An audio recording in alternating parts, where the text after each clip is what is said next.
जिसके बगैर सच पूरा नहीं होता, वो है अर्ध सत्य। रंजिश ही सही दिल ही दुखाने के लिए आ फिर से मुझे छोड़ के जाने के लिए आ। इश्क की लाचारियाँ ऐसी होती हैं कि इंसान बार बार दर्द सहने को तैयार होता है, लेकिन माशूक को आने की सदा देता रहता है, आजा आजा, ये जानते हुए कि वह फिर बेवफा निकलेगा, फिर छोड़कर जाएगा। बीजेपी और नीतीश कुमार के बीच जो रिश्ता है नरेंद्र मोदी के राष्ट्रीय राजनीति में उभार के बाद कमोबेश ऐसा ही है। अहमद फराज ने अपना शेर भले ही इश्क और माशूक के लिए लिखा हो, लेकिन आज की तारीख में बीजेपी और जेडीयू पर यह बहुत फिट बैठता है। ये गज़ल आगे कहती है कि कुछ तो पिंदारे मोहब्बत का भरम रख, पिंदार मतलब इज्जत, आबरू, अना, स्वाभिमान। कुछ तो पिंदारे मोहब्बत का भरम रख, तू भी तो कभी मुझको मनाने के लिए आ। ये मनाने रूठने फिर मनाने, दूर जाने साथ आने फिर दूर जाने का सिलसिला पिछले 9 साल से चल रहा है। और अब एक बार फिर बिहार की राजनीति में भूचाल है। सियासी सरगर्मी पटना से लेकर दिल्ली तक तेज है। नीतीश कुमार पटना में अपने जो करीबी नेता हैं, भरोसेमंद नेता हैं, उनके साथ बैठक कर रहे हैं। दिल्ली में बीजेपी की तरफ से अमित शाह बिहार के तमाम बड़े नेताओं के संपर्क में हैं, मुलाकात कर रहे हैं। बिहार में क्या होना है, ये तस्वीर दिल्ली और पटना को अगर आप देखें तो आईने की तरह साफ दिखती है।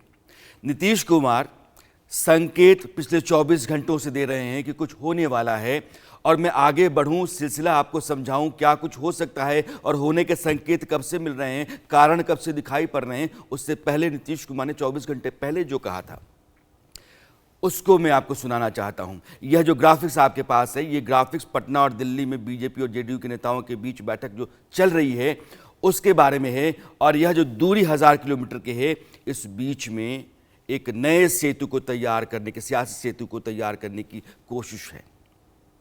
नीतीश कुमार ने कर्पूरी ठाकुर के जयंती पर एक बात कही। उस कहने में सीधा सीधा कुछ नहीं था, लेकिन नीतीश कुमार ने जो कुछ नहीं कहा था, जो अनकहा था, उसमें सब कुछ कहा हुआ था। मैं आपको पहले सुनाता हूं। हम खाली काम कर रहे हैं और काम करते रहेंगे, यही हम आप सबसे आग्रह करेंगे। और राज्य के हित में काम करते हैं, और राज्य के हित के लिए जो भी करना होता है करते हैं, और जो भी करना पड़ेगा वो करेंगे। इन्हीं शब्दों के साथ मैं पत्रकार मित्रों का भी मैं अभिनंदन करता हूं। बिहार के हित के लिए जो भी करना होता है हम करते हैं, और जो भी करना होगा हम करेंगे। बिहार का हित। नीतीश कुमार की 2 मांगें प्रधानमंत्री नरेंद्र मोदी ने मानी। एक, कर्पूरी ठाकुर को भारत रत्न देने की मांग उनकी पुरानी थी, और इस बार प्रधानमंत्री नरेंद्र मोदी ने कर्पूरी ठाकुर को भारत रत्न देने का ऐलान किया कि उनको भारत रत्न दिया जाएगा। और नीतीश कुमार ने प्रधानमंत्री को लेकर के अपना आभार जताया, उनका शुक्रिया अदा किया, धन्यवाद अदा किया कि बहुत लंबे समय से मेरी जो मांग थी उन्होंने मानी। और यहाँ भी एक बात है जो आपको समझना चाहिए। नीतीश कुमार ने पहले ट्वीट किया, बयान सुनाने से पहले उनके ट्वीट पर मैं गौर कराना चाहता हूं आपका। एक ट्वीट था जिसमें उन्होंने केंद्र सरकार का आभार जताया था, धन्यवाद कहा था। उसके बाद उनको समझ में आया कि यार केंद्र सरकार से कहने का मतलब क्या है। जब मामला सीधा नीतीश कुमार और प्रधानमंत्री मोदी का है, आभार नरेंद्र मोदी का जताना चाहिए, धन्यवाद उनको देना चाहिए। जब बात बन ही रही है, जब कह ही रहे हैं और एक नया रिश्ता बनने जा ही रहा है, तो फिर लाग लपेट क्यों। तो उन्होंने सीधा प्रधानमंत्री का नाम लिया और उनको धन्यवाद दिया। इसके साथ साथ उन्होंने जिस तरीके से प्रधानमंत्री का धन्यवाद ज्ञापित किया, वह बयान भी आपको मैं सुनाना चाहता हूं कि कर्पूरी ठाकुर जो बिहार में पिछड़ों के, दलितों के, वंचितों के हक की खातिर लगातार लड़ने वाले राजनेता रहे, 2 बार बिहार के मुख्यमंत्री रहे, उनको भारत रत्न देने पर नीतीश कुमार ने प्रधानमंत्री का शुक्रिया किस तरीके से अदा किया। कर्पूरी ठाकुर जी को भारत रत्न भी प्रदान किया गया। अब आप जानिए ना, उनको भारत रत्न प्रदान करने के लिए तो हम तो शुरू से कह रहे हैं।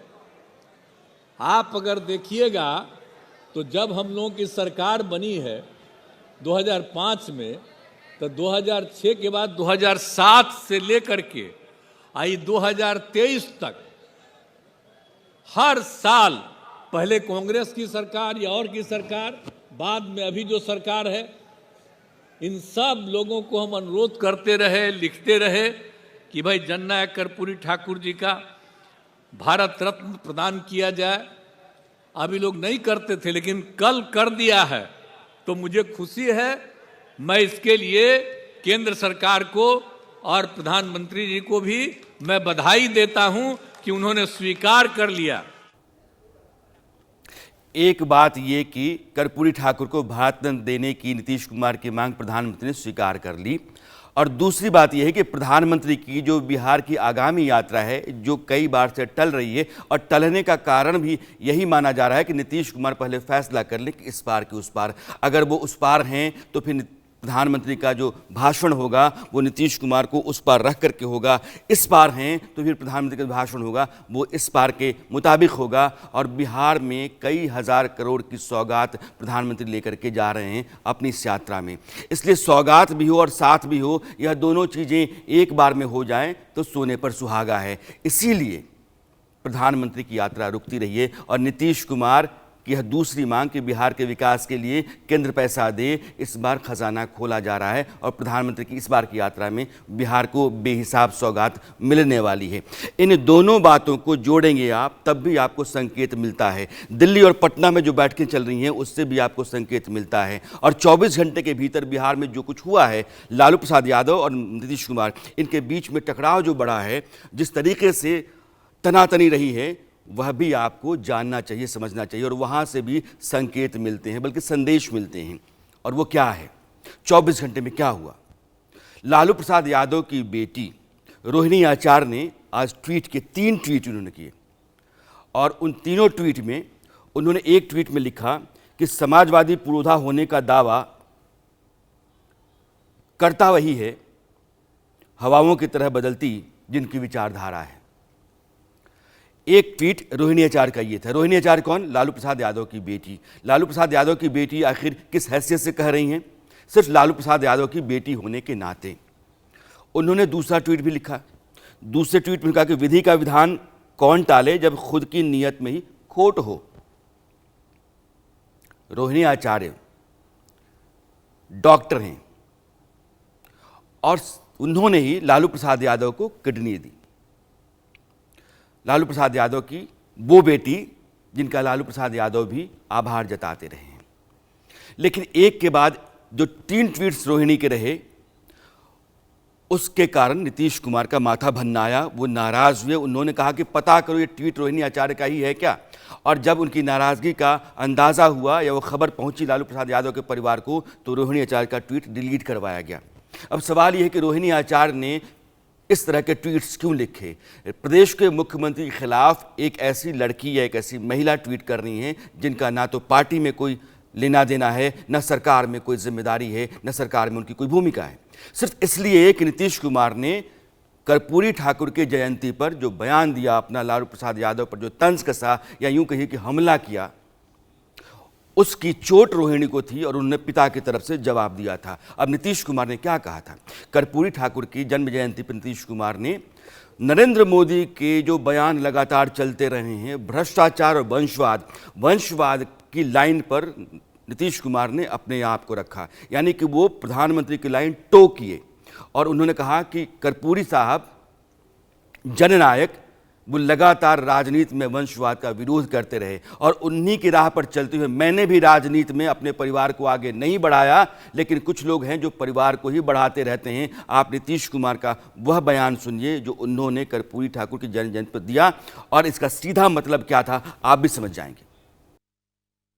जननायक कर्पूरी ठाकुर जी अपने किसी परिवार को कुछ करते थे। आजकल लोग परिवार का लोग कितना करते रहता है, नेता बनता है। और जब उतने बड़े नेता थे वो अपने किसी लड़के को करने नहीं तो चले गए, तभी हम इनको जो रामनाथ ठाकुर जी को।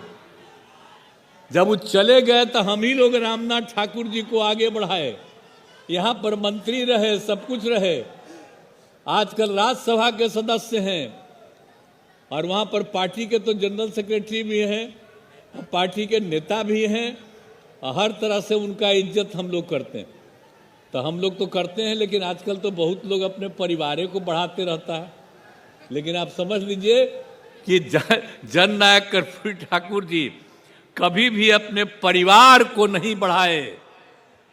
और एक ही बात जान लीजिए कि जननायक कर्पूरी ठाकुर जी से ही सीख करके हमने भी अपने किसी परिवार को आज तक नहीं बढ़ाया है।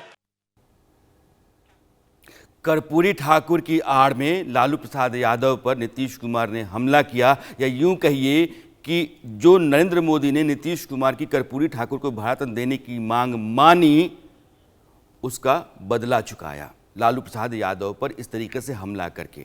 अब मामला जो है दिल्ली और पटना के बीच है, सियासी खलबली है। जेडीयू की बैठक, उनके नेताओं की बैठक नीतीश कुमार ले रहे हैं और यहां कमान बीजेपी की तरफ से अमित शाह ने संभाल रखी है।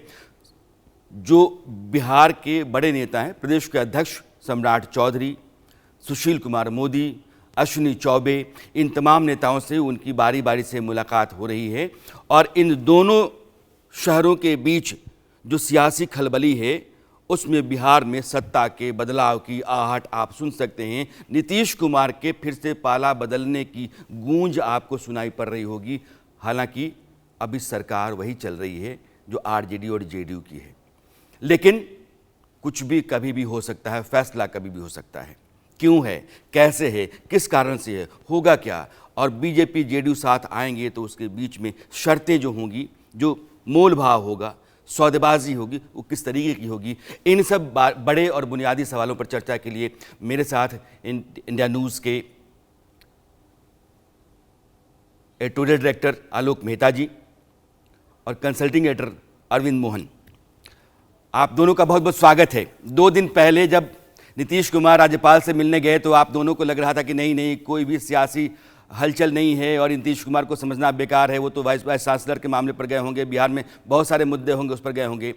आप दोनों भी नीतीश कुमार को समझने में चूक गए। आलोक जी।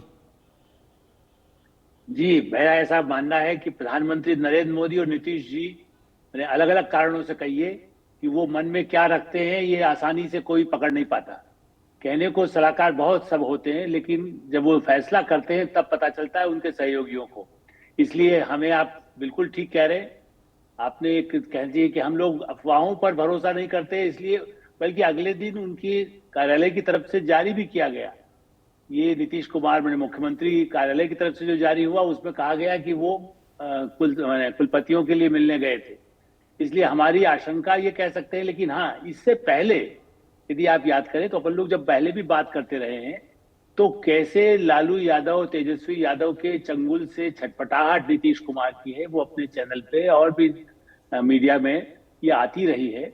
और नीतीश की बेचैनी गठबंधन का जो बिल्कुल जैसे बिखराव दिखाई दिया, उससे बढ़ता गया, क्योंकि लालू यादव को जल्दी है कि बेटे को बनाए। और आज भी जो अभी आपने दिखाया, मेरा तो आज भी मानना है कि परिवार में अभी राज्यसभा में भेज दे इस बेटी को, उसने किडनी दिया, मतलब ठीक है डॉक्टर हैं, लेकिन जैसे रॉबर्ट वाड्रा चाहते हैं ना कि मुझे भी कुछ सत्ता में हिस्सा मिले, प्रियंका को मिल गया, राहुल को मिल गया। तो परिवारवाद के खिलाफ प्रधानमंत्री नरेंद्र मोदी और अमित शाह, या जैसे आप कहिए कि कर्पूरी ठाकुर का नाम लेकर के नीतीश कुमार ने जो कहा था कल, वो कोई गलत बात तो कही नहीं थी, और भ्रष्टाचार के खिलाफ भी कर्पूरी ठाकुर कहते रहे। तो और नीतीश कुमार पर भी देखिए व्यक्तिगत आरोप, हो सकता है आपके पास ज्यादा जानकारी हो, लेकिन उन पर व्यक्तिगत भ्रष्टाचार के कोई गंभीर आरोप ऐसे नहीं आए कि उनको ईडी बुला रहा है, इनकम टैक्स बुला रहा है। आलोक जी, मामला ये नहीं है, मामला ये है कि एक आदमी अपनी सत्ता को बनाए रखने के लिए अलग अलग तरह की दलीलें गढ़ लेता है और फिर कुर्सी पर बने रहता है। वो पाक साफ भी रहता है, वो अनब्लॉटेड भी है, अच्छा भी है, अच्छा राजनेता भी है, देश में उसकी साख भी है। यह सब कुछ नीतीश कुमार कैसे मैनेज करते हैं, अपने आप में बड़ा सवाल है। अरविंद जी, अब पटना से दिल्ली के बीच में जो कुछ भी हो रहा है, अब विनोद तावड़े प्रभारी हैं, उनके यहाँ रेणु देवी और पार्टी बीजेपी कुछ बड़े नेता पहुंच रहे हैं मिलने के लिए। अभी भी आपको लगता है कि सरकार के बदलने या नीतीश कुमार के पाला बदलने का कोई संकेत नहीं है, कुछ और है? देखिए, जो कुछ भी हो रहा है वो ऐसे अचानक नहीं हो रहा है, उसके पीछे जरूर कुछ ना कुछ बड़ा चल रहा है और कुछ खेल चल रहा है सचमुच का। लेकिन आसान नहीं है दोनों। मैं मानता हूं अभी भी कि सरकार गिरा लेना या विधानसभा भंग कर लेना या चुनाव में साथ जाना, क्योंकि अब नीतीश कुमार अगर तीसरा पलटा देते हैं और फिर बीजेपी के साथ खड़े होते हैं तो मुश्किल है। बीजेपी उनको फिर से चीफ मिनिस्टर बना के रखे और उनको फिर पुराना महत्व दे, ये बीजेपी के लिए भी आसान नहीं है। जाके साथ वोट मांगना वो भी आसान नहीं है। और सरकार जिस स्थिति में बिहार में अभी है या चल रही है, जिस पोजीशन में, उस पोजीशन को नीतीश कुमार बहुत छोटे किसी पद के लिए या लाभ के लिए छोड़ अरविंद दे, जी, क्योंकि बिहार एक सवाल मेरा है। आप कहते हैं कि पाला बदल लेंगे तो फिर उनकी साख गिर जाएगी, वोट मांगना आसान नहीं होगा। 2015 में लालू प्रसाद यादव के साथ आए, जीते। 2017 में वो बीजेपी के साथ चले गए, जीते, मुख्यमंत्री बने रहे। 2020 में बीजेपी के साथ लड़े, जीते, मुख्यमंत्री बने रहे। 2022 में वो आरजेडी के साथ आ गए, मुख्यमंत्री बने रहे। 2024 में भी वो अब बीजेपी के साथ जा रहे हैं। मुझे लगता है कि मैंने नीतीश कुमार को आज सुना और वो संकेत देते हैं। नीतीश कुमार की जो वोकैबुलरी है, अगर उसको ठीक से पढ़ा जाए, समझा जाए तो उनको समझना आसान है। नीतीश कुमार फिर से जाएंगे चुनाव में, उनको पता है कि इतनी बार मैं पाला बदल चुका हूं, उसके लिए अपनी दलीलें दे चुका हूं और फिर से मैं सत्ता में बने रहता हूं, तो दोबारा 5वीं, 6ठी बार, 7वीं बार भी जाने में उनको कोई गुरेज नहीं है। हमारे यहाँ कहते हैं कि मुर्दे के ऊपर 2 मन चाहे 20 मन, बात बराबर। पाला जब 4-5 बार बदल गया तो 2-4 बार और बदल जाए, कोई फर्क नहीं पड़ता है। मैं 2 बयान आपको सुनाना चाहता हूँ। एक 2017 का है और एक 2024 का कल वाला है। और कल वाले बयान को 2017 के बयान से आप जोड़ के देखिएगा। 2017 में जब वो आरजेडी से हाथ छुड़ा रहे थे तब उन्होंने क्या कहा था, और आज फिर जो कह रहे हैं उसको आगे क्या होगा, उस लिहाज से समझ लीजिएगा। दोनों बयान सुनाइए। कई प्रकार की कठिनाइयां आती रही और जो समाचार पत्रों में, मीडिया में वो बातें उछलती रही, मैंने उन बातों पर ध्यान नहीं दिया।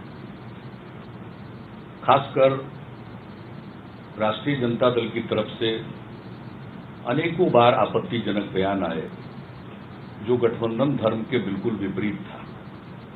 और आज का जो संदर्भ है, अगर महागठबंधन को ये ठीक ढंग से चलाते और ये सारे मुद्दे नहीं आ जाते तो फिर कोई समस्या नहीं थी। लेकिन ये समस्या आ गई तो 2 चीज आमने सामने खड़ा है। भ्रष्टाचार से या तो समझौता करके अपनी पहचान को हम विलुप्त कर दें, या तो दूसरा चीज है कि हम बिहार के हित में फैसला लें, बिहार की सेवा करें।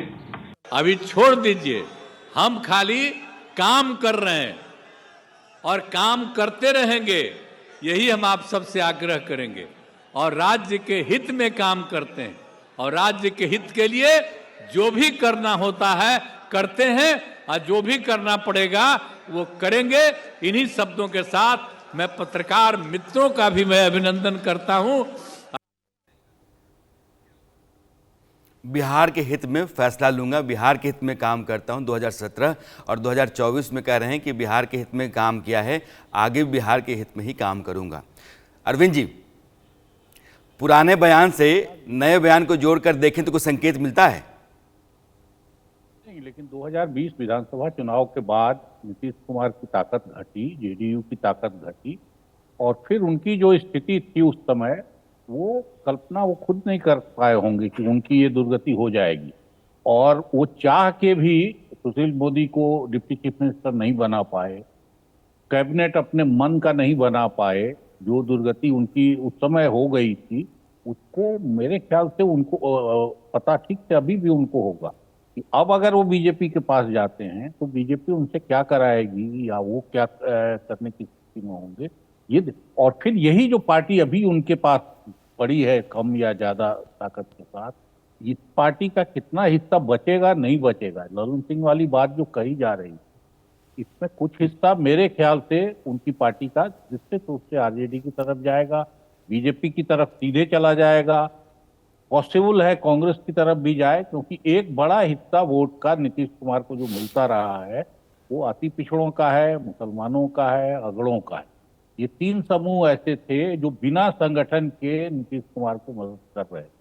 मेरे ख्याल ये तीनों आलोक जी, समूह अरविंद जी ने एक सिरा दिया है, उसको मैं आपको पकड़ाना चाहता हूं। अरविंद जी का कहना यह है कि लालू प्रसाद यादव, आरजेडी जो है उसकी भी अपनी जगह है, और एक इशारा इनकी तरफ से यह है कि आरजेडी अपनी सरकार बचाने के लिए भी कोशिश कर सकती है, यानी कि ललन सिंह और जेडीयू के भीतर से एक धड़ा टूट सकता है। वो इतना बड़ा नहीं होगा कि 2/3 का जो नियम कायदा है उसको पूरा कर सके, लेकिन मध्य प्रदेश में, कर्नाटक में बीजेपी ने जो किया था, क्या वैसा हो सकता है कि लालू प्रसाद यादव के घर पर भी बैठक चल रही है, आरजेडी भी अपनी बैठक कर रही है, आरजेडी अपनी रणनीति पर काम कर रही है, तो बहुत मुमकिन है कि लालू प्रसाद यादव अपने बेटे को मुख्यमंत्री बनाने और इस सरकार को फिर आगे चलाने के लिए जेडीयू को तोड़ने की कोशिश करें। बिल्कुल, ये आपने ठीक कहा, और इसीलिए ललन सिंह को उन्होंने माने अध्यक्ष पद से हटाया। लेकिन आज भी देखिए बैठक में ललन सिंह से ही उन्होंने अभी बंद कमरे में बात की है। इसलिए वो उनको मैं मानता हूं, आपसे पहले भी शायद आप मुझसे ज्यादा जानते हैं कि वो उनके परिवार के हिस्से की तरह है। सारे कई मैनेजमेंट के जो दूसरे काम है वो ललन सिंह से कराते रहे हैं। इसलिए उनको लालू यादव खेमा क्या कर रहा है उससे उनकी सूचना रहती है।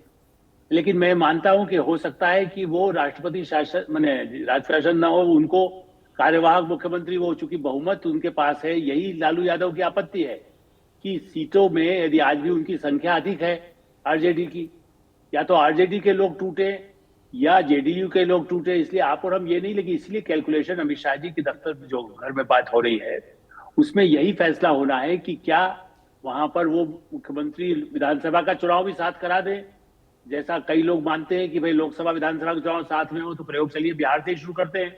अभी चूंकि सरकार वहां खटाई में है, भ्रष्टाचार का मामला है, जनता में बीजेपी जेडीयू जितना ताकत लगाएगी वो लगा ले।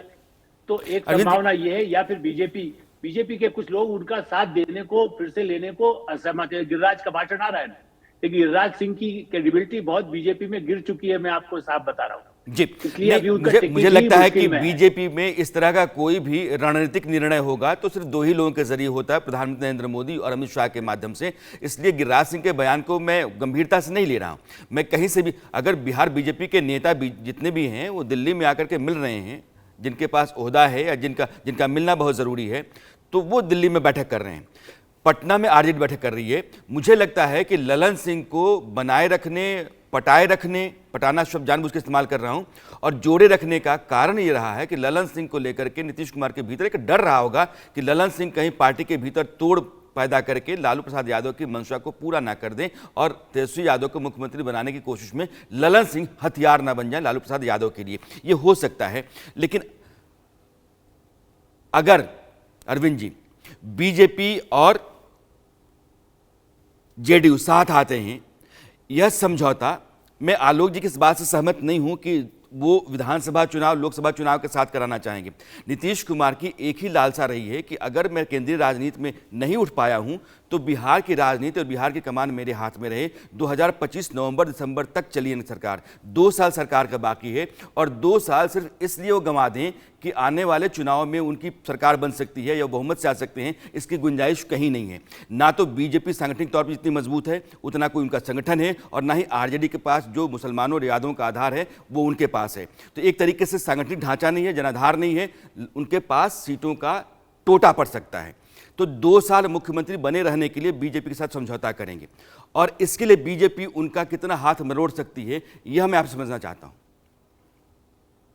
कि नीतीश जी की दिक्कत यह है कि वो उनका कद बड़ा हो गया है, 20 साल चीफ मिनिस्टर रह लिए, और उनको भी बार बार ये लगता है कि उनको अब बड़ी पॉलिटिक्स करनी चाहिए। कई तरह सिग्नल देते रहते हैं, और इंडिया गठबंधन की पहल भी उसी का नतीजा है। लालू जी की तकलीफ ये है कि उनको अब परिवार में सत्ता आनी चाहिए और रहनी चाहिए।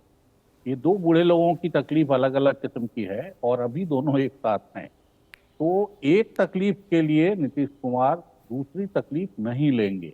जब तक उनको सेंटर में कोई बड़ा एश्योरेंस नहीं मिलता है, कुछ बड़ा करने का, कुछ बड़ा पद का, कुछ बड़े काम का, तब तक वो राज्य की सत्ता नहीं छोड़े, ये मुझे लगता है। तो इसलिए अभी अगर आज बीजेपी की मीटिंग हो रही है और बीजेपी के लोग जो भी बोलते रहे हैं उनके बारे में, लेकिन बीजेपी की लार टपकती रही है अभी भी नीतीश कुमार के लिए, क्योंकि वो अति पिछड़ों का वोट या उनकी इमेज या उनके शासन का रिकॉर्ड, ये सब चीजें अभी भी हक में है, ऐसी ऐसी है जिसको बीजेपी आगे इस्तेमाल कर। तो बीजेपी की आज की मीटिंग इम्पोर्टेंट है कि वो लोग क्या ऑफर कर रहे हैं। और अब अगर बातचीत जिस स्टेज में है, मुझे लगता है कि अब सीधी बात हो रही होगी कि क्या देना लेना है।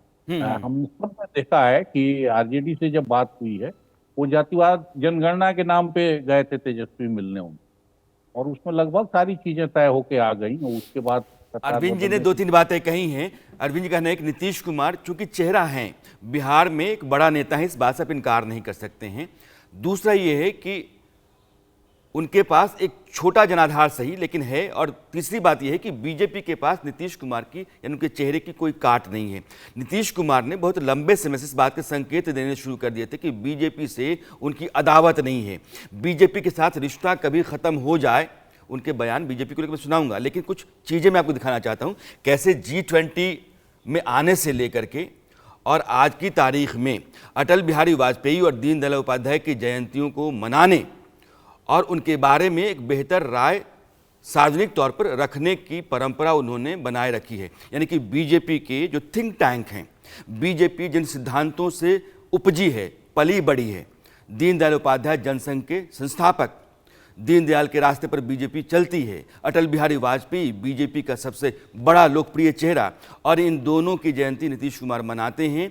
और G20 की बैठक में नीतीश कुमार ने आकर के नरेंद्र मोदी के साथ मिल करके और हंस हंस के बात की थी, और वहाँ से भी इस बात के संकेत थे कि दोनों के बीच दूरियां भले हो गई हैं लेकिन रिश्ते खत्म नहीं हुए हैं, और वो एक सिरा नीतीश कुमार जिंदा रखते हैं और हमेशा उस रास्ते का वो इस्तेमाल करते हैं जब उनके ऊपर दबाव पड़ता है। अब सवाल आप ये पूछ सकते हैं कि आखिर दबाव ऐसा क्या है कि नीतीश कुमार पाला बदलने को तैयार दिख रहे हैं। आलोक जी, कहा यह जा रहा है कि लालू प्रसाद यादव का इतना ज़्यादा दबाव है कि अब वो उसको बर्दाश्त करने की हालत में नहीं है। लालू प्रसाद यादव चाहते हैं कि आप कुर्सी छोड़िए, आप केंद्र की राजनीति करनी है तो केंद्र की राजनीति कीजिए, कोई और भूमिका चाहते हैं तो ले लीजिए, लेकिन अब मेरे बेटे को मुख्यमंत्री बनने दीजिए। और नीतीश कुमार इस रास्ते में किसी भी चीज़ को खड़ा होने देना नहीं चाहते। बिल्कुल, आपने ठीक कहा। वो उनको बहुत जल्दी है, चूंकि उम्र है, स्वास्थ्य भी उनका रहा है। तो लालू जी तेजस्वी को बनाने के लिए ही नीतीश को इधर अपने साथ लाए थे कि वो जल्दी उनको उत्तराधिकारी घोषित कर देंगे। अब नीतीश कुमार, लेकिन आप याद करें जॉर्ज फर्नांडिस, शरद यादव, नीतीश कुमार इस मामले में राजनीतिक चातुर्य से पूरी पार्टी को ही उन्होंने कब्जा किया। इसलिए आप ये मत मानिए कि वो किस दबाव में किसके साथ समझौता करके कितना आगे बढ़ते हैं। इसीलिए मैं बार बार, जो अरविंद जी भी कह रहे हैं कि सत्ता में रहना चाहेंगे, अब उनको कोई कह देगा केंद्रीय मंत्रिमंडल में, तो वैसी स्थिति तो कोई मजबूत उनको मिलेगा नहीं, कोई कृषि मंत्री बन जाए, ऐसा क्या फायदा होगा। लेकिन हाँ, क्या इसमें लोकसभा के चुनाव के टिकट के सवाल है और राज्यसभा के टिकट। आप फिर से ध्यान दीजिए, चूंकि जरूरत भारतीय जनता पार्टी को भी राज्यसभा में भी अपने चाहिए, और अगले 3 महीने में जो अप्रैल के बाद जो चुनाव होने हैं, और इसलिए उन्होंने एक संकेत, वो लालू यादव अपने और परिवार के लोगों को भी राज्यसभा में भेजना चाहते, मीसा के लिए पहले किया ही था। अब वो इस तरह से हर चीज में सौदा करके परिवार को, यही बेचैनी नीतीश ने पब्लिकली अनाउंस कर दिया, कह दिया। और इसलिए मैं मानता हूं कि वो कुछ भी कर सकने को तैयार होंगे। जब वो शरद यादव, जो उनके जिसको कह सकते हैं बड़े नेता थे, कभी लालू भी थे, लेकिन जॉर्ज फर्नांडिस तक से उन्होंने नाता तोड़ लिया था। वो किसी से नाता तोड़ने में उनको उज नहीं होगा, और वो अभी भी अपने खेल में, लोग कहते हैं स्वास्थ्य, उन्होंने आलोक जी बिल्कुल सही कह रहे हैं कि संबंधों को तोड़ने, नए संबंध जोड़ने, पुराने संबंधों को फिर से तोड़ने और नए संबंधों को फिर से जोड़ने में नीतीश कुमार माहिर हैं। मौका क्या होना चाहिए, मुद्दा क्या होना चाहिए, समय क्या होना चाहिए, शब्द क्या होना चाहिए अपने फैसले को सही ठहराने के लिए, नीतीश कुमार इस मामले में पारंगत हैं। मैं बीजेपी में क्या चल रहा है यह बताने के लिए अपनी सहयोगी महिमा के पास चलूं, उससे पहले बीजेपी के बारे में नीतीश कुमार ने जो पुराने बयान दिए जब रिश्ते उन्होंने तोड़े थे, उनको सुनिए। नीतीश कुमार को समझना बहुत ज़रूरी है, इसलिए कि जो बयान उनके पुराने हैं, उन बयानों को अगर आप देखेंगे तो आपको लगेगा कि अटपटे बयान है, इसके साथ तो मेल नहीं खाते हैं। लेकिन नीतीश कुमार यही हैं कि जो अटपटा है उसे मेल खाते हैं। तेल में पानी मिलता नहीं होगा, लेकिन नीतीश कुमार एक ऐसा केमिकल हैं जो तेल में भी मिल जाएंगे, पानी में भी मिल जाएंगे। आप उनके दोनों बयान सुनिए।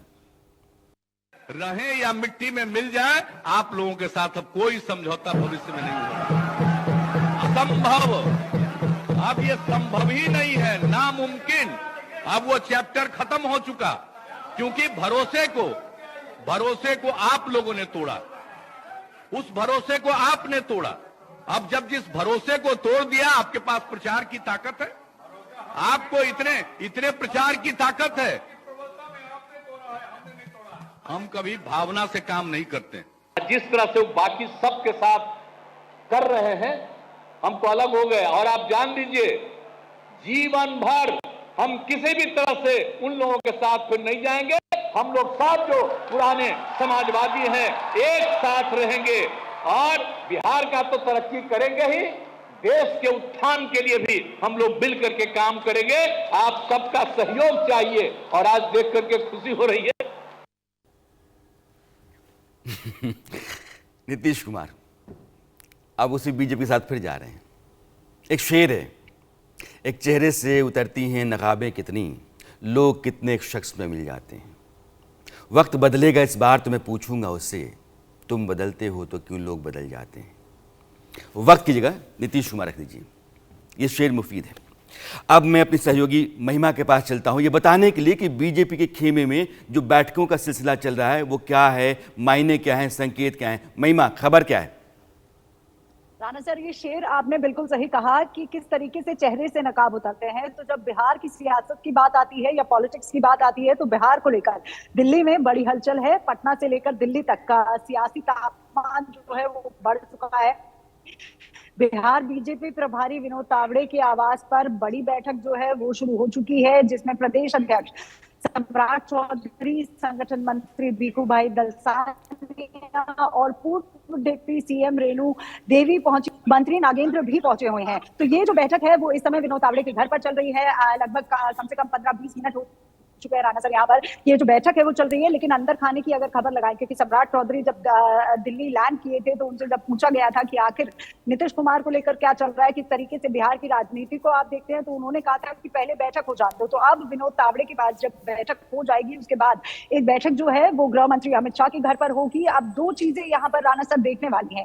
पहली बात कि पॉलिटिक्स जो है वो किस तरीके का टर्न ले रही है, क्योंकि वहां पर जो गर्मा गर्मी हुई है, जिस तरीके के बयान दिए गए हैं, क्योंकि 23 तारीख को जब राजभवन जाते हैं नीतीश कुमार, उसके बाद भारत रत्न की बात आती है। तो भारत रत्न देने से कितना वोट बैंक साध पाई है भारतीय जनता पार्टी, ये एक अंदर खाने से खबर आ रही है कि जिसका जो रिपोर्ट है वो आज विनोद तावड़े को दिया जाएगा और उसके बाद अमित शाह गृह मंत्री को दिया जाएगा। तो तमाम चीजें जो है, डेवलपमेंट जो है वो राजधानी दिल्ली में अभी देर रात में हो रही है। मीटिंग जो है विनोद तावड़े के घर पर चल रही है। अब किस तरीके से, क्योंकि हम सब जानते हैं, इंडिया न्यूज आप भी लगातार दिखा रहे थे कि किस तरीके से जाति जनगणना का जो कार्ड है वो खेला गया था बिहार में, नीतीश कुमार की तरफ से खेला गया था। उसके बाद इंडिया अलायंस, और अभी आपने दर्शकों को सुनाया कि सही तरीके से आपने समझाया भी कि नकाब किस तरीके से उतरते हैं। यानी नीतीश कुमार बिल्कुल महिमा, एक बार को कहा करते थे जी, ये इंपॉर्टेंट बैठक है। देखिए, मुझे लगता है कि प्रधानमंत्री और अमित शाह जी की झंडी के बिना अभी तक ये सारा जो दौड़ भाग पहुंची है, ऐसा नहीं हो सकता है। उन्होंने ये एक अनुकूल थोड़ा रुख अपना लिया होगा। जो अमित शाह जी ने पिछले हफ्ते ये बात कह दी थी कि प्रस्ताव आने दीजिए, तो अब जो भी बीच के मीडिएटर्स हैं वो, और आपने बिल्कुल ठीक कहा, अब खाली यही होगा कि सीटों के बंटवारे को लेकर के कितना सीटों पर लड़ सकते हैं, मुख्यमंत्री बने रह सकते हैं। लेकिन संख्या बल का संकट है। बीजेपी के बिना नीतीश तो अकेले सरकार चला नहीं सकते हैं, आरजेडी वाले तो फिर भी चला सकते हैं 6-8 लोगों को लेकर। इसलिए अभी यही सबसे बड़ा संख्या बल देखना है कि कहीं जनता दल यू के लोग पाला बदल जाएं। उनको आकलन करने के बाद ही प्रधानमंत्री या अमित शाह जी को सारी रिपोर्ट जब आ जाएगी, तब अगले 48 घंटे मुझे लगता है कि गणतंत्र का मौका है। और ऐसे सबसे बड़ा गणतंत्र पाटलिपुत्र जो कहा जाता था, आज उसी प्रदेश में जो संकट आया है ये गंभीर है। और मेरा ऐसा मानना है कि अब ये संख्या बल और साथ में संवैधानिक जो थोड़े संकट होते हैं, या संविधान के कई तरीके निकाल करके विशेषज्ञों से बात करके इसका समाधान निश्चित रूप से 48 घंटे में निकल आएगा। या तो नीतीश कुमार इस बात के लिए तैयार हो जाएंगे, क्योंकि निश्चित ही सीटों पे जितना दोनों के बीच में है, पहले भी अंडरस्टैंडिंग थी ही, यदि वो हो जाती है तो बात बन जाएगी। आपने बिल्कुल सही कहा आलोक जी। मुझे लगता है कि संकेत है कि कोई डील होती है, हो सकता है कि वो नीतीश कुमार के मन मुताबिक फिलहाल दिख जाए कि हमने आपको 2025 तक दे दिया, हमने आपको मनमाफिक सीटें दे दी, आपको क्या इस बात का भरोसा है कि 2024 के चुनाव नतीजों के आ जाने के बाद, नरेंद्र मोदी के तीसरी बार सत्ता में आ जाने के बाद 2025 तक बिहार में बतौर मुख्यमंत्री नीतीश कुमार रह जाएंगे? क्या वहां ऑपरेशन लोटस नहीं हो सकता? मेरा मानना है कि निश्चित रूप से, चूंकि जनता दल उसमें भी जिस तरह से राष्ट्रीय जनता दल, लालू के लोग भी कुछ बेचैन रहते हैं सत्ता के लिए। उनकी अभी भी बेचैनी तो यही थी कि कई काम नीतीश में, दिन शाम के किसी कार्यक्रम में, अपना दिन में भी मैं कह रहा था कि नीतीश ने कुछ मामलों में कड़ाई की और कुछ लोगों की अफसरशाही, उन पर आरोप तो आता है, लेकिन मेरी कुछ लोगों से बात हुई और इवन अपना खुद का प्रचार में भी उन्होंने बड़ा कंट्रोल कर दिया, जिससे विवाद पैदा होते हैं। कर्पूरी ठाकुर जी के कार्यक्रम समस्तीपुर के थे कल जी। हमारे संवाददाता ने कहा, और मैंने वहां के संपादक से पूछा तो उन्होंने कहा कई दिनों से बंद हो गया है। नीतीश कुमार अपने कार्यक्रमों की सूचना ही देना उनके विभाग ने बंद कर दिया, जबकि देश का कोई ऐसा शायद मुख्यमंत्री नहीं होगा जो ये कहे कि मैं कहां जा रहा हूं ये नहीं बताऊंगा। लोग अपने आप उस जिला के लोग बता देते हैं। जी। आप इससे अंदाज लगाइए कि आलोक जी, मैं अपने दर्शकों के ऊपर फिर से बताऊं, खबर बहुत बड़ी है। बिहार में कुछ भी बड़ा हो सकता है। नीतीश कुमार फिर से पलटी मार सकते हैं। एक नई सरकार बीजेपी और जेडीयू की बिहार में बन सकती है। आरजेडी और जेडीयू की सरकार चल रही है, वो गिर सकती है। नीतीश कुमार 2 दिन पहले राजभवन गए थे, तो 40 मिनट बाद वो निकले थे और अपने साथ वो अपने करीबी मंत्री विजय चौधरी को लेकर के गए थे। विजय चौधरी, नीतीश कुमार दोनों जो हैं एक ही सिक्के के 2 पहलू माने जाते रहे हैं। नीतीश कुमार अपनी कोई भी बात जो बहुत गंभीर है या दबाने पचाने वाली है, उसमें से जितनी बातें शेयर करनी होती हैं वो विजय चौधरी के साथ कर लेते हैं। तो अब वहां से लौटे तो कई तरह की अटकलें थी कि नीतीश कुमार वाइस चांसलर के अपॉइंटमेंट के लिए गए होंगे, केंद्रीय मंत्री उनके मंत्रिमंडल में बदलाव होना है तो बताने के लिए गए होंगे। लेकिन अब समझ में आता है कि वो 40 मिनट किस लिए गए होंगे और निकलने के बाद मीडिया से कोई बातचीत नहीं हुई, कोई ब्रीफिंग नहीं हुई थी।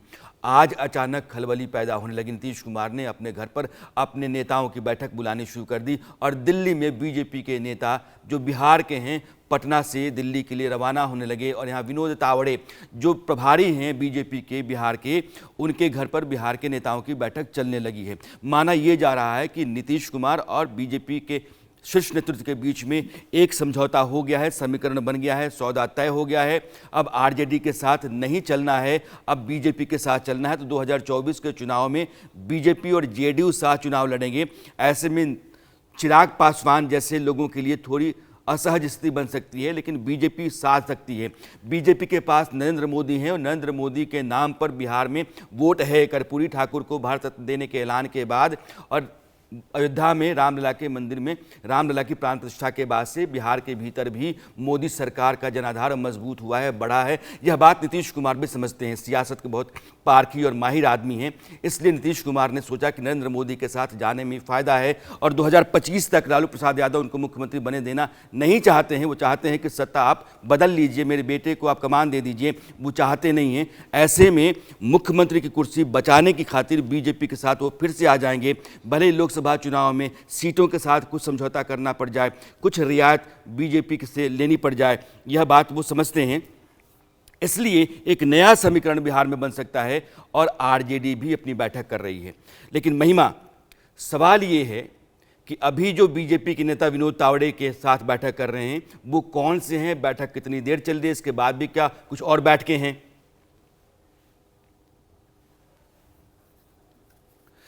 अरविंद जी, अगर ये सौदा है तो नीतीश कुमार के लिए फायदे का या नुकसान का? नीतीश कुमार अब धीरे धीरे मेरे ख्याल से नीचे जा रहे हैं और जितनी दफे उन्होंने पाला बदला है उतनी बार उनकी प्रतिष्ठा और उनका भरोसा, पॉलिटिक्स में भरोसा होता है, कोई कायदा कानून बनता नहीं, कोई संविधान नहीं है, कोई जाके अभी नीतीश कुमार के व्यवहार के बारे में कोर्ट में नहीं खड़ा हो सकता है कि उन्होंने ये गलत। तो भरोसा पॉलिटिक्स में बहुत ज्यादा है। कोई पीएफ और ये ग्रेच्युटी वहां नहीं होती, तो वर्कर भी अगर उनके साथ खड़ा है तो वो भरोसे के चलते खड़ा है।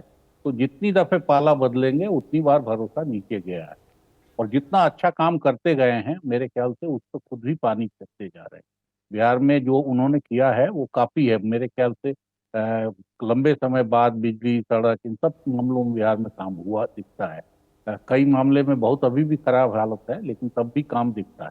इसके बाद अगर वो इस तरह से पॉलिटिक्स चलाते जा रहे हैं और सिर्फ सत्ता के लिए, तो मेरे ख्याल से वो अपने किए धरे पे खुद ही पानी फेरते जा रहे हैं और बीजेपी भी अगर अपने पुरुषार्थ से खड़ी होने की कोशिश करती दोबारा, तो बीजेपी भी अब तक खड़ी हो गई रहती। बीजेपी में आज की मीटिंग में अभी जिक्र महिमा नहीं कर रही, सुशील मोदी को भी बुलाया गया है। अब ये लंबे समय बाद सुशील मोदी को बुलाया गया है। अगर सुशील मोदी को, मैं जो जानता हूं, वो 74 के पहले से सुशील मोदी को बीजेपी और संघ प्रोजेक्ट करने की कोशिश कर रहा है कि राजकर्णिका बने, और उनके संपर्क और उनका ये सब बहुत अच्छा बना था। उन पे चार्जेस भी काफी आए निश्चित रूप से, तो उन चार्जेस की कोई वकालत नहीं कर सकता, लेकिन सुशील मोदी को जिस तरह से काटा गया और पूरे लीडरशिप को, नंदकिशोर यादव, सुशील मोदी, प्रेम कुमार, इवन रविशंकर प्रसाद, इन सबको जिस तरह से पार्टी ने किनारे किया है, वो पार्टी के फंक्शनिंग पर भी एक सवाल है कि पार्टी बिहार में क्यों नहीं जमना चाहती। तो वो अब नीतीश कुमार से गलती हुई है, पार्टी लीडरशिप से गलती हुई है, सब सुधार लें तब फिर कुछ नया कर लें, ऐसा ये चमत्कार हो जाए तो अलग है। अदरवाइज मुझे लगता है कि इस तरह के बार बार की दोस्ती से दोनों की प्रतिष्ठा नीचे आई है।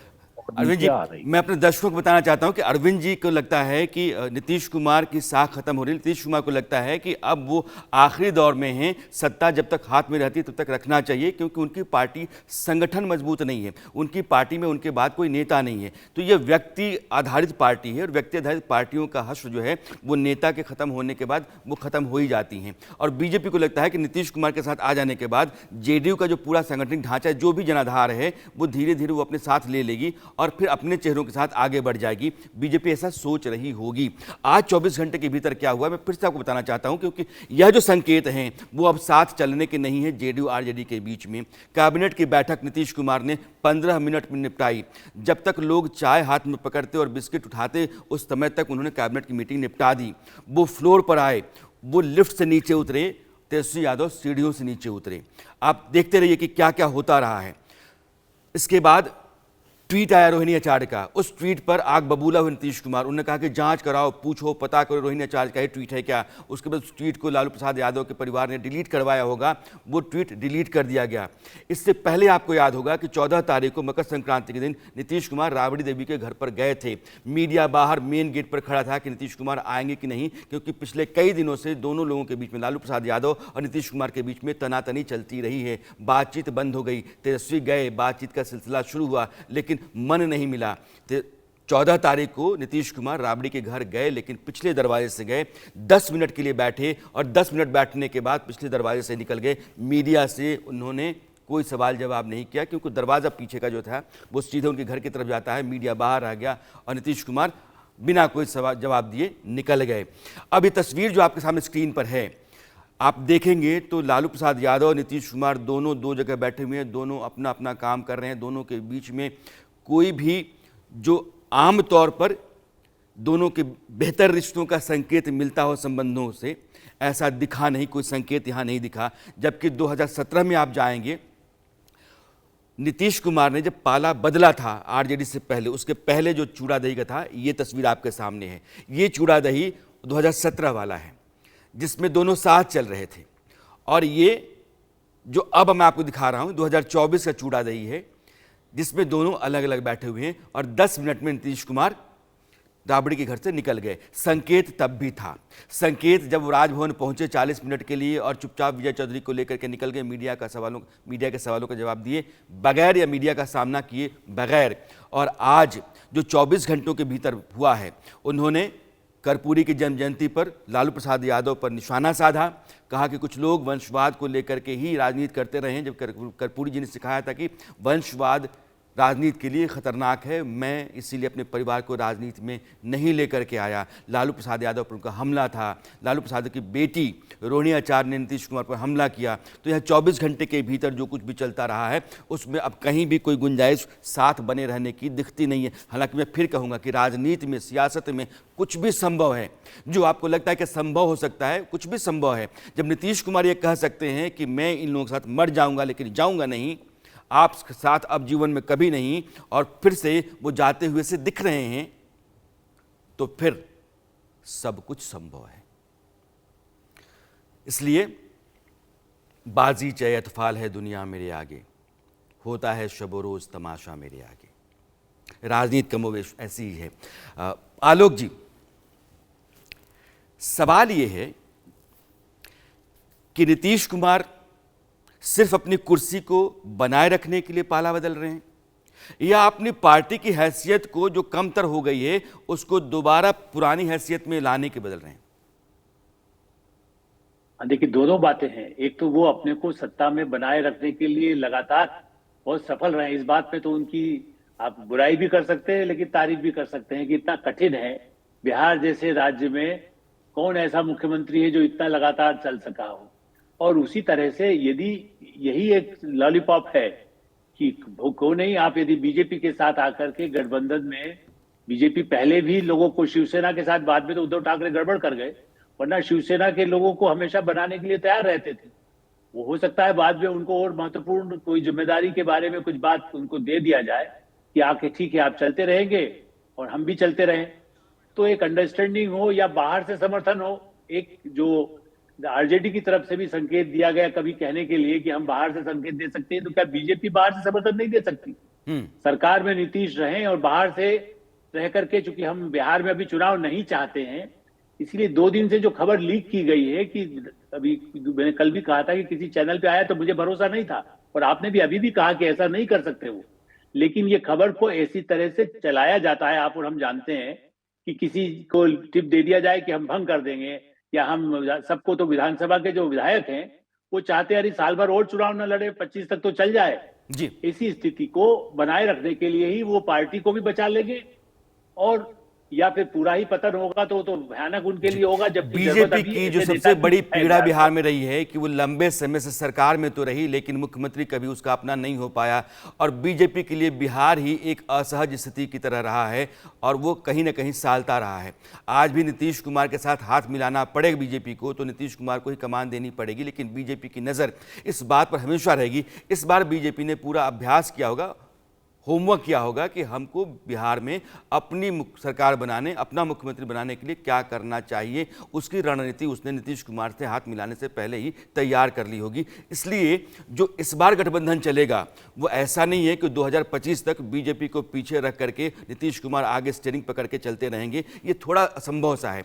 अब मैं आपको आंकड़ा दिखाना चाहता हूँ कि बिहार की विधानसभा में जो अभी आंकड़ा है सरकार का, और अगर पाला पलट देते हैं नीतीश कुमार तो अभी जो सरकार का आंकड़ा है, मैं चाहूंगा पीसीआर से कि आप उस ग्राफिक्स को दिखाइए जिसके आधार पर जेडीयू के 45 विधायक, आरजेडी के 79, कांग्रेस के 19, लेफ्ट पार्टीज के 16 और अदर्स 2, ये कुल मिलाकर के 161 का आंकड़ा बनता है। 243 विधानसभा सीटों में से 122 सीटें जिसके पास भी होती हैं सरकार उसकी होती है।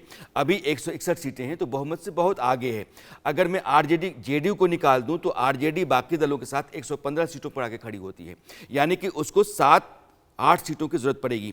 अगर 124-22 थे तो उसको 7 सीटों की जरूरत पड़ेगी, और 7 सीटें ले पाना जेडीयू से मुश्किल है क्योंकि एंटी डिफेक्शन लॉ लागू हो जाता है। अगर आप किसी पार्टी को तोड़ते हैं तो 2/3 विधायकों को आप अलग कर पाते हैं, तब उन पर एंटी डिफेक्शन लॉ लागू नहीं होता है, और 2/3 विधायकों को तोड़ना आरजेडी के लिए नामुमकिन सा है। अब दूसरी तरफ देखिए, बीजेपी के जो 78 विधायक हैं उनके साथ हम के 4, जेडीयू के 45 मिल जाते हैं तो 127 आंकड़ा जो है 122 का वो पार कर जाते हैं, सरकार बन जाती है, वो बहुमत मिल जाता है, तो 127 बनाम 115 हो जाएगा और यह सरकार बन जाएगी। सवाल ये कि मुख्यमंत्री कौन, नीतीश कुमार या बीजेपी के कोई और? अगर सरकार बनती है तो मैं फिर कहता हूं कि सियासत में कुछ भी असंभव है और कुछ भी संभव है। तो अगर सरकार ये बनती है, जो दाईं तरफ आपको आंकड़ा दिखता है, तो नीतीश कुमार मुख्यमंत्री कुर्सी क्या छोड़ेंगे? आलोक जी। देखिए, वो आसानी से कुर्सी तो नहीं छोड़ेंगे, चाहे उन्हें एक तरह से कहना पड़े कि ठीक है चुनाव में चले जाएं। वो जरूर चाहेंगे कि कुर्सी पर रहें। जैसे अजीत, वहां पर आप देखिए किस तरह से जो समझौते हुए महाराष्ट्र में, तो बीजेपी, आपकी इस बात से तो मैं सहमत हूं कि वो चाहेंगे कि अपना मुख्यमंत्री बने, लेकिन जब जरूरत होती है तो शिवसेना के उसको मुख्यमंत्री बनाने को तैयार हो गए।